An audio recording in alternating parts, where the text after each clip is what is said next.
روز پنجشنبه در کابل صدها نفر به حمایت از مسلمانان روهینجای میانمار صدا بلند کردند.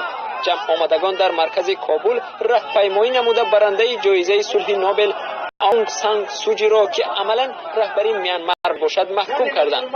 فعالان از منبر گردی همایی ابراز داشتند که سین سوچی به خاطر ختم ناآرامی ها در شمال و غرب میانمار کار را به ثمر نرسانیده است. توقع ما از جهانیان، از سازمان های بین المللی، از نهادهای حقوق بشری همین است که وقت شماها خود را مدافع حقوق انسانی می‌دانید.